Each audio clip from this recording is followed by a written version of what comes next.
Welcome to the One Question Leadership Podcast. My name is JP Abercrombie, Executive Associate Athletics Director at the University of Notre Dame. As a former student athlete, NCAA leadership development programs have played a pivotal role in my evolution as a person and professional.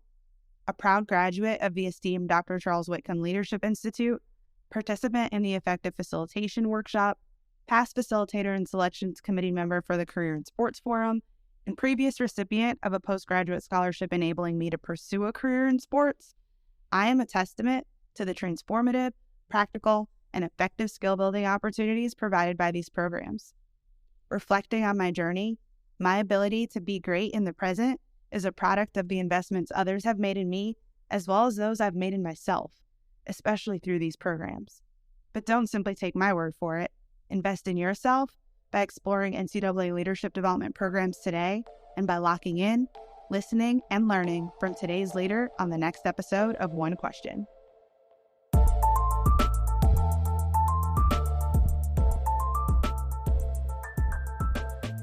Greetings, this is Ty Brown, and welcome to the One Question Leadership Podcast, where we highlight executive and organizational leadership. Be sure to follow us on Twitter and Instagram at 1Q Leadership.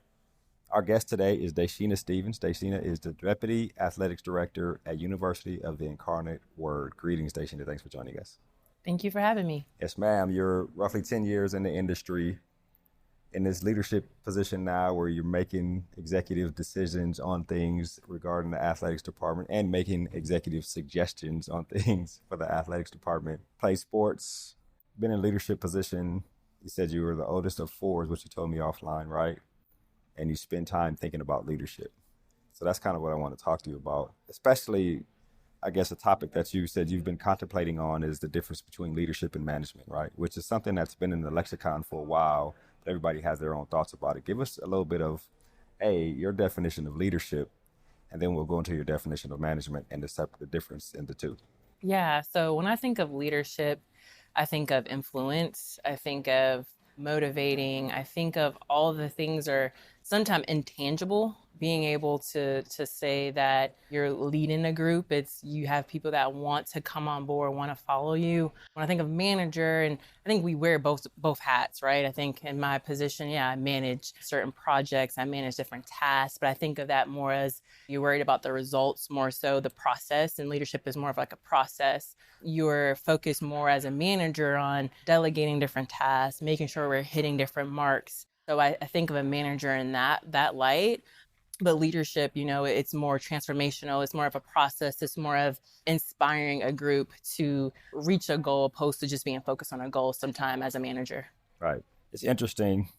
You talk about people versus tasks, right? Being a leader all your life, like you told me. Yeah. At what point did you realize there was a difference in the two of those two things? I would say I learned that in my grad courses. Okay. I went for my master's at North Carolina Central, and I've taken business courses in my undergrad, but I've took a lot more leadership development classes in my master's program, and I wasn't one that went for my master's right after I graduated. So I had some work experience.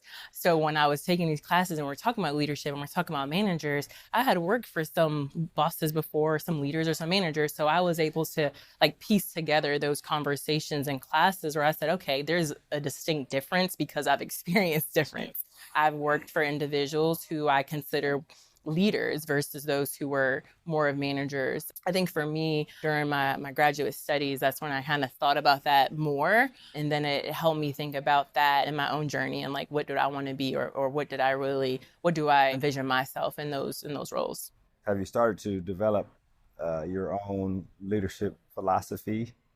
I mean, it kind of starts when you start experiencing leadership, but you get to a point, especially now in a deputy role, where it's like, I need to voice these things and write it down because they'll be even more significant as I continue to ascend, but then also in terms of how you show up and how you lead people. Yeah, well, like I mentioned offline, I always consider myself to be a leader. And even when I talk to younger individuals, I tell them you're leaders, in your own way, in your own light. Like I said, being the oldest of four, I've considered myself a leader, but in my current role, when you're now in a position of leadership and like you're saying, developing that style, I've thought about it more, and yeah, I need to develop it more. I've framed myself and always considered myself that way. As a student athlete, I led more by example. I wasn't always the most outspoken individual. Maybe my junior, senior year, I started to speak up a little bit more, but I've always led by example. I've always put the team first. I was one of the best players on our team, but I've always thought team first. So those are things that are just naturally in me. So when you talk about me developing my leadership style now, I take all those pieces that come to me naturally. And again, it is now, writing them down, thinking about them every single day. I think in the morning, and when I do my morning prep, you think about those things because now I have different areas that I am leading and different younger people that I am leading. And they're looking up to me, not just for those tasks to be delegated, but advice at times, things that are not only work related. So it helps me really develop myself as a leader with knowing that I am leading individuals and helping me work on that leadership style every single day. Yeah, which is excellent. If you had to write down your top 3 priorities in leadership, or if you were just to make 3 bullet points and say, when I think of leadership, these are the 3 things they are, right? What would you say they were? You said lead by example, but I don't want to say that's one of your top 3 priorities, but what would you say they were? Leading by example is number one, okay. How I show up every day. And it's not only on the good days. And we've have a lot of days where there's challenges ahead of us or challenges that we're working through. And it's how I show up on those days that matter the most, because that's when everyone's looking at you, right? When everything's great, everyone's, no one's focused on what you're doing. But it's when the challenging moments we're facing, I really think that's when you show up. And that's the example that I want to set every day is in those moments. And then I also think about impact, right? I think as a leader, that's extremely important for me. I worked in accounting and I didn't feel like in those roles I can ever make an impact like I truly wanted to do. And that's why I'm doing what I'm doing today. I feel more connected to what I do and I feel like I can make a greater impact in, athletics and being a former student athlete. So impact would be 2. And then 3, when I think of leadership, I think of transformational leadership as well. I think that word, and you hear it more and more now in athletics because we are in that time, but I think of that in a way of it's a process when you're like developing a relationship or you're working in athletics and just people, like you're going to work with people and those relationships are just so transformational, right? It's you even when you think about our student athletes, they come in as 17, 18-year-olds and you see them graduate as, 21, 22, and that's a process and you see them transform. And I can just relate that to me and my experience. So I do think as a leader, you kind of have to think of that and just know like it's a process and there's a transformation and within that, there's so much like good in that. So when you show up in a room and there's 100 people in there that you have influenced and led over your life, from basketball, from all the different things, they're going to think, she's always done the things that she would ask us to do, or she's always shown that she's willing to take it up on herself, or shown that when the work needs to be done, she'll be doing the work. So that's leading by example, right? Mm-hmm. Impact. They'll probably say that she helps me get to where I want to be, or actually even just listen to me when I need to be listened to, right? Mm-hmm. Which can be impactful. And then finally, I have a transformational relationship with her, right? She understands where I am, where I want to be, whether it be personal, professional, or just in general. So we have a transformational relationship. I think those 3 things are great in terms of your leadership philosophy and what you lead with. You've been in this role. Tell me how long again you've been in the deputy role? Deputy role since June. Been in this role since June. So we're 6 months in, 7 Mm-hmm. months, something like that. And sometimes you get put into a leadership or any role and the first thing hits you. You're like, oh, this is what this is. Was there something like that for you? So I'll be honest, before I was named deputy, I was doing a lot of things that I'm doing right now. Mm-hmm. In my first few months, there were a lot of things that happened. I mean, we lost some of our senior staff members. We had to hire key positions. Like those things, those things hit you. When I did become deputy, I think the way those things became on my plate, it was a lot quicker. Like when we had lost a senior staff member, we lost a full-time staff member. The first person everyone's going to now is me, opposed to, they're going to me now, opposed to maybe going to another senior staff member or another staff member.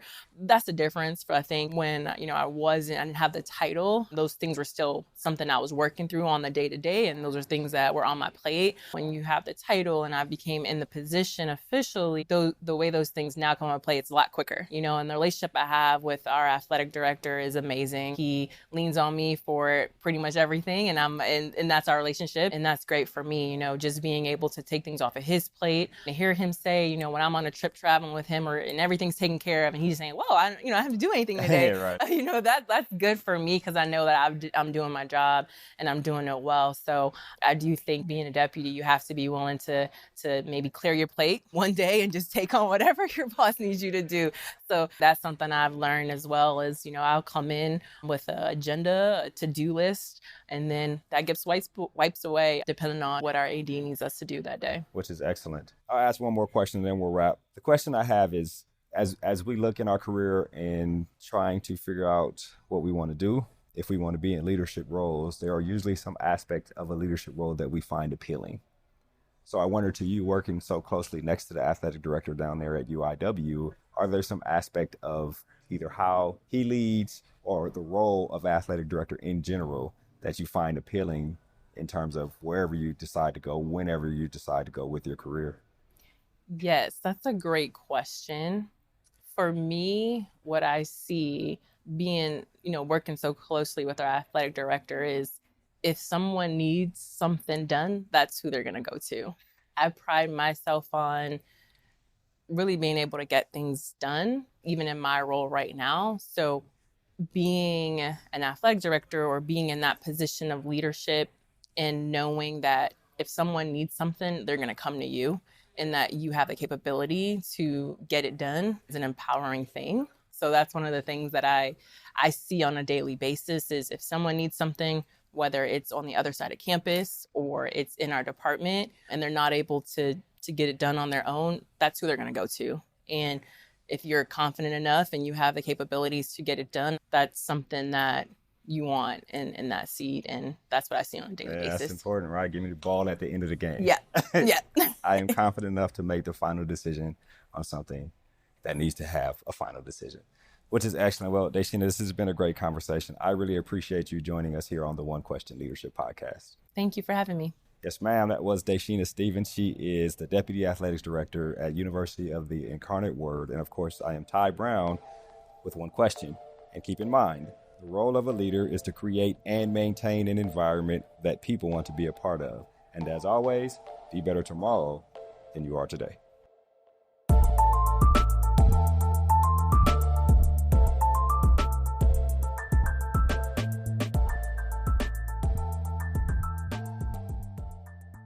This episode of the One Question Leadership Podcast is produced by Spades Media Group, solving problems using creative leadership.